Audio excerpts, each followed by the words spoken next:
Am I the jerk for refusing to let my daughter's grandparents take her for Christmas after they threatened to sue me for custody? Posted by you/apprehensive mix 2251. I, 30F, am the single mother of Clara, 2F. My pregnancy wasn't planned. I had a no-strings-attached relationship with her father, Jack, 30M, for 7 months when I unexpectedly became pregnant. He lived in another state but visited my city monthly for business reasons, and we hit it off after meeting in a bar. We discussed our options regarding the pregnancy, but I decided to keep the baby. Jack wanted to be part of her life, so we planned to raise the baby together, not as a couple, just as co-parents. Unfortunately, Jack passed away during my pregnancy. Jack's parents, Linda and James, knew I was pregnant when he passed. We had already done a prenatal paternity test at the time. We were all devastated by his passing, but, of course, his parents were destroyed by it. Clara is their first and only grandchild, and she became their beacon of light in a dark time, as they say. They have 2 other daughters, Ruth, 37F, and Lily, 27F, but neither has children. Ruth has been trying to conceive for a long time with her husband, while Lily is child-free and single. Jack's whole family lives in another state, except for Lily, who lives abroad. They have a family business, so their lives are rooted there, while I have my family and career in my current city, where I live with Clara. Since Clara was born, we have had an agreement, nothing legal, but we all agreed on visitations for her grandparents and aunts. They usually visit Clara twice a month. James and Linda visit the most, but Ruth also shows up sometimes. I really appreciate their presence in her life. From the beginning, a point of contention in our relationship has been traveling with Clara to their state. They have a large property that has been in their family for over 100 years, as well as a family business. In their small town, they are treated as almost royalty and want Clara to experience that. I understand that it's good for my daughter to know her heritage, but I have always put my foot down on the idea of them traveling with her without me. I have already visited their hometown 3 times with Clara since she was born, but apparently, this isn't enough. Our relationship wasn't perfect. I had some issues with Linda meddling way too much in my parenting, but we were civil until I started my current relationship. I've been dating Ted, 34M, for almost a year, and things are tense with James and Linda. Ted and I don't live together, and he has a daughter, Marie, 4F, who lives with him. Linda has expressed disapproval of his constant presence in my house, which is not true. Both of us work a lot, and between our kids and other priorities, we probably see each other 3 to 4 times a week, of Marie having playdates and sleepovers with Clara, and the list goes on. She will find a way to comment on anything, even Ted's car parked in front of my house. Things escalated 2 weeks ago when I emailed Linda, James, and Ruth an invite for Christmas Eve.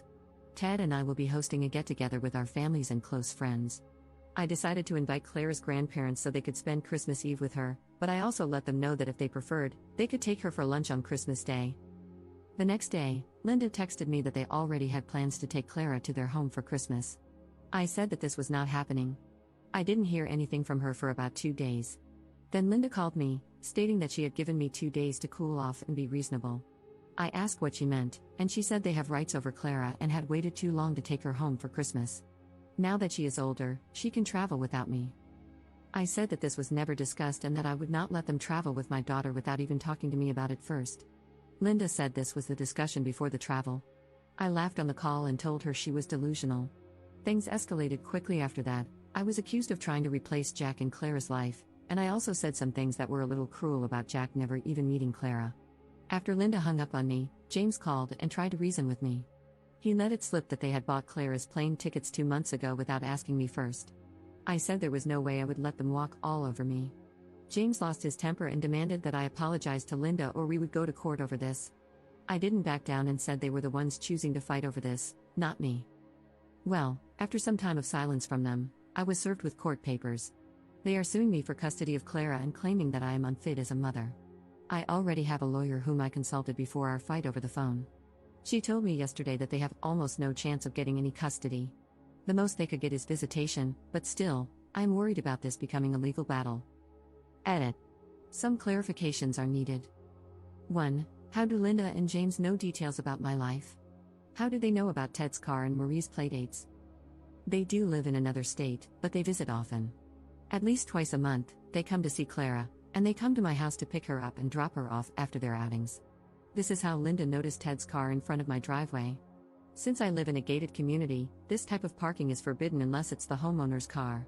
The first time she saw his car, Linda asked if I would call security to tow it, and I said no because it was Ted's car. They also used to FaceTime Clara 3 times a week. That's how they learned about some of her playdates and sleepovers with Marie. They called when Marie was still at the house with Clara and saw her. 2. They expected my toddler to travel alone on a plane? No, I think I didn't explain it well enough. James said they would travel to my city, take Clara with them on the plane to their state, and after a week, they would bring her back. She was never supposed to travel alone, that was their plan. 3. Do I believe they were going to kidnap my daughter? I don't know. I think it's possible. Some comments made me paranoid, to be honest. James said they bought her return ticket, but I don't think I should trust him without proof. Their word means nothing now. 4. Do I still have contact with them? No, my lawyer advised me to cut all visits and video calls with Clara and only communicate with my daughter's grandparents through our lawyers. They are not blocked on my phone, but I will not answer any calls from them. If they text or email me, I'll forward it to my lawyer.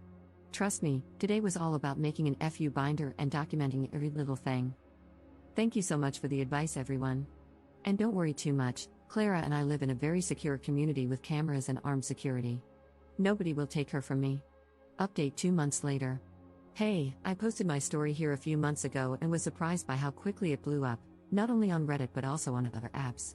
I wasn't sure if I should post an update since I feared being doxxed. I also received a ton of hate through messages and from people reposting my story, bullying me, and wishing for me to lose custody of my daughter. Regarding the possibility of doxing, I talked to my lawyer and showed her my post. She said I could update as long as I kept the fake names and avoided sharing personal details. So far, no one in my life has discovered my post, which makes sense since English isn't our country's first language. More than 2 months have passed, and a lot has happened since then. My life was really chaotic for a few weeks, and I felt like I couldn't celebrate Christmas the way I truly wanted because I was constantly worried about the custody lawsuit. I'm relieved to say that it's over now. To those worried about Clara, I thank you for being so kind. Clara is healthy and happy. Luckily, no one has tried to take her from me. I know a lot of you mentioned the possibility of kidnapping. I'm still worried about it, but nothing has happened. After I made my post, I spent several days working with my lawyer, my family, and even the home security company I hired to ensure Clara was safe. I made sure all my security cameras were working and gathered all the necessary documentation for court. My lawyer and I prepared extensive documentation about me and Clara and even obtained the visitation records from my gated community, which proved that Ted has never spent the night here. My family was very aware of my fears about kidnapping and made sure to always be around us. I have to thank you all for the incredible advice I received. I don't want to dwell too much on the haters because 90% of the comments and messages were truly kind and caring. I tried my best to listen to my lawyer and consider many of the things you all suggested to ensure our safety. Not only that, but I spoke with Clara's pediatrician, pediatric dentist, swimming teacher, and even my parents' church, where Clara sometimes attends kids' classes. They are all aware of the lawsuit and understand that no one should disclose any information about Clara or me under any circumstances. Everyone is on the same page, providing support and being understanding. Some people also advised me to speak with Clara's aunts to see if they were aware of the lawsuit and the possibility that their parents might try to take my daughter. I wasn't sure how to approach this, but my lawyer said I could try to communicate with them, only via text or email. Before I could do this, Lily, Jack's younger sister who lives in Europe, texted me to ask if I had received Clara's Christmas gifts that she had sent by mail. I saw this as an opportunity and wrote her a message explaining what was happening with her parents. Lily said she had no idea about the lawsuit or that they wanted to take Clara for Christmas and fly with her on a plane. She said she would speak with Ruth and ask her about it since Ruth had been very distant from their family group chat at the time. A day later, Lily and Ruth created a group chat to talk to me. They asked if we could have a video call, and I told them I needed to consult my lawyer first. My lawyer agreed to the call as long as they allowed me to record it to ensure nothing could be used against me. Both agreed, and we had a video call that turned out to be very enlightening. Ruth apologized for being absent from our lives over the past few months. She had been dealing with many personal issues but had happy news to share. She had gone through her 3rd round of IVF, and was now about 22 weeks pregnant with her first child. She had kept everything quiet, only she and her husband, Sam, knew about the IVF process and pregnancy. She explained that this was because Linda had put too much pressure and stress on her during previous IVF attempts. Ruth had been distancing herself from anything that raised her anxiety levels, and her mother was a major source of that anxiety. Her pregnancy is great news, though it didn't surprise me since I knew she had been trying for a baby. I'm happy she was finally able to conceive. Here, I have to explain that Linda is what people call a boy mom. She never got along with her daughters. I had an inkling about this, But since I wasn't close to them, I had no idea how bad the relationship really was. They just seemed distant, and James appeared to be closer to their daughters. Ruth swore that she didn't know about the lawsuit until Lily called her the day before. After that, she spoke with her dad and his best friend, who is a lawyer, to try to understand what was going on. She was surprised that James's friend didn't know anything about the lawsuit since he is usually the lawyer representing him. James, on the other hand, tried to divert the subject when Ruth asked, but she pressured him, and eventually, he folded and told her everything. James claimed that he didn't want to sue me, but Linda's mental health had deteriorated to the point that he feared for her well-being. The only thing that could get her out of bed was Clara and the thought of having her around. He ignored that this made Linda the one who was not fit to raise a child, not me. His plan was to pressure me with a lawsuit in order to make me accept a better visitation deal for them. They wanted more days with her and the ability to travel with her to their home multiple times a year. James never said that they wanted to keep her forever, but I do not trust his words. My trust is shattered. Ruth and Sam ripped into James for suing me over custody to manipulate me and for not forcing Linda to go to therapy. He said Linda didn't accept the idea of seeing a therapist because she was not crazy and said that she would not go under any circumstances. Ruth had to threaten James that if he didn't withdraw the lawsuit and get the help that both Linda and he needed, she would go no contact and resign from the family business. She was very worried about the idea of them doing the same to Sam in case she died and their child was left with her husband.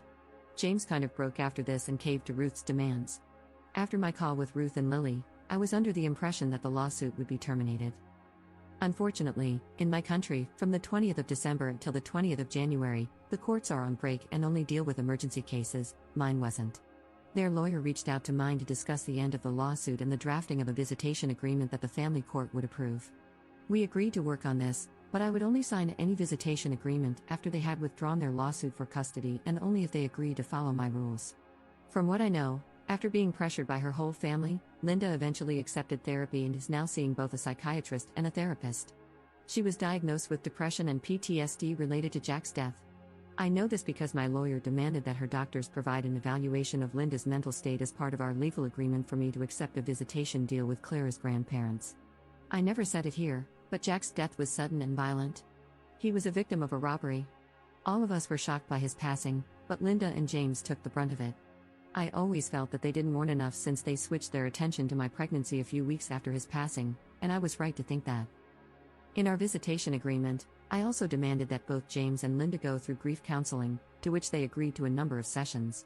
James, Linda, and I are attending virtual family therapy for the first few months of our agreement to ensure we are in a healthy space to deal with our relationship and put Clara's well-being first. Regarding this, I have nothing to complain about. They accepted my terms pretty easily. They did try to fight against the idea of supervised visitation, but I had no reason to accept otherwise. Now they will visit Clara twice a month at a family center in my city. This is something my country has. It is a public building where matters related to the custody of minors and family issues regarding custody are handled. They have very good security there. Those visits will be supervised by a social worker who was assigned to our case by the judge who signed our visitation agreement. Regarding my fears of kidnapping, I have to say I didn't feel validated by my country's laws. My lawyer and I went to a police station and filed a report about the possible kidnapping. They didn't seem to take it seriously, and as of now, they will not press charges. At least there's paperwork documenting my concerns. James ended up sending my lawyer Clara's plane tickets to prove they had bought her 2 tickets and were not planning on staying with her. Since they have money, I don't think it would be hard for them to buy a return ticket, knowing they would not use it. So I still do not trust or believe them. I have no plans to let them visit Clara without supervision. Even their aunts know that if they want to see Clara, they will have to be supervised too. Everyone is accepting this for now, and the visit started a couple of weeks ago. Let's see what happens in the future. I also do not intend to travel to their state or city in the near future. I'm truly scared about the possibility of them using their power to take my daughter, so I will not make it easier for them. Thank you again for the help and well wishes. As of now, Clara and her mama bear are doing well and enjoying a couple of days that I took to spend quality time together and finally celebrate since our Christmas was very stressful. Relevant comments. Commenter. Did you have to give them visitation? If someone tried to take custody of my child or even just threatened it, I'd never want to see or hear from them again. The pair of them are unhinged. Her husband wasn't helping anyone but himself by thinking he was taking the easiest way out by threatening you. What happens in the future when they want more visitation rights again, if they don't agree with the way you're raising her, or if you say no to anything? I'm thinking large presents, trips away, etc., when she's in that stubborn teen stage. Get your ducks in order because this will not be the last time they try to bully you into doing what they want. Ops response. By my country's laws, grandparents have rights, especially in cases where their child is deceased, so if I let this go to family court, they would probably receive the same amount of visitation or more. Additionally, they could have one unsupervised visitation, which is my biggest fear right now. My lawyer and I are preparing to fight them in the future, which is why everything is now included in our official visitation agreement. That's also why I am playing the long game, demonstrating to the family court that I am not alienating my daughter from her father's family. This helps create a positive image of me as a mother and will make it very difficult for them to win anything related to my daughter's custody in the future. I am ready to fight them, don't worry.